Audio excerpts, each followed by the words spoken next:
மகன் சரியா, ஒரு மகன் நல்ல செல்ல பிள்ளையா அந்த தகப்பன் வளர்க்குறாங்க. ஆனா அந்த மகன்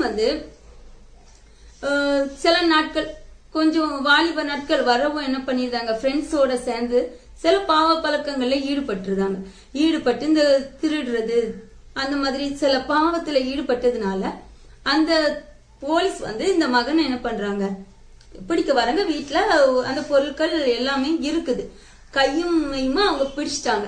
பிடிச்சு ஜெயிலுக்கு கூட்டு போகணும். ஆனா அவங்க செஞ்ச தப்பு பெரிய தப்பு. அதுல ஒரு கொலைய பண்ற அளவுக்கு அந்த கொலையே நடந்துட்டு அந்த அளவுக்கு பெரிய தப்பு.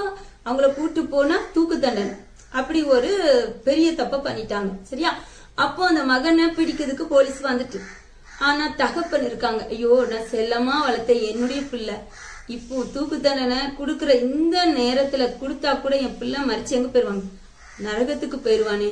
ஆனா என் பிள்ளை மாறணும், என் பிள்ளை திருந்தணும், என் பிள்ளை மாறணும்னு சொல்லி அந்த அந்த தண்டனைய தான் ஏற்றுக்கிட்டு இந்த பாவத்தை நான் தான் செஞ்சேன், நான் தான் அந்த கொலைய பண்ணினேன். அதாவது ஒரு கொலைய பண்ணிட்டாங்க, திருடுனதுனால அதை மறைக்கிறதுக்கு தெரியாம பண்ணின ஒரு கொலை.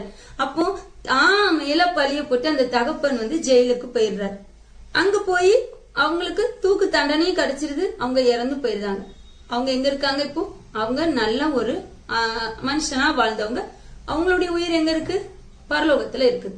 தான் பிள்ளை மன திருந்தி இனிமே என்ன செய்வாங்க, வாழ்ந்து நம்ம இருக்கிற பரலோகத்துக்கு திரும்பி வருவான் அப்படின்னு சொல்லிதான் என்ன எதிர்பார்ப்புல அந்த தகப்பன் காத்துக்கிட்டு இருக்காங்க. ஆனா அந்த மகன் என்ன பண்றாங்க, மீண்டும் அந்த பாவத்தை பிசாசு செய்ய வைக்குது. மீண்டும் திரும்ப திரும்ப அந்த பாவத்திலே மகன் என்ன பண்ணிட்டு இருக்காங்க, பாவத்திலே விழுந்து பாவத்தையே செஞ்சிட்டு இருக்காங்க. இந்த தகப்பன் அங்க இருந்து பார்க்கும்போது எவ்வளவு வேதனை இருக்கும் யோசிச்சு பாருங்க. இந்த தகப்பன் இந்த பாவத்திலேயே இருக்கிற இந்த மகனை குறிச்சு பார்க்கும்போது மறிச்சாலும் இந்த உயிர் எங்க போகும், நரகத்துக்கு போகும். தகப்பன் இருக்கிற இடத்துக்கு போக முடியாது. தன்னுடைய ஜீவனை தகப்பன் இந்த பிள்ளைக்காக கொடுத்தாரு, கொடுத்து பிரயோஜனம் இல்லாத நிலைமையில இருக்குன்னு சொல்லி அந்த தகப்பனுடைய கண்ணீர் அவ்வளவு வேதனையோடு துடிக்கிறார்.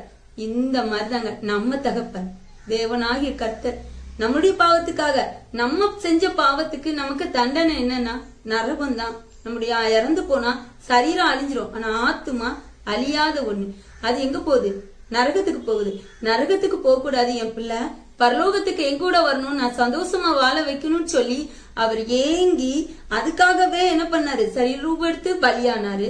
ஆனா அந்த பலியாகி இப்ப பரலோகத்துல இருந்து இப்ப என்கிட்ட வரும்னு எதிர்பார்ப்போட இருக்கிற நேரத்துல திரும்பியும் நம்ம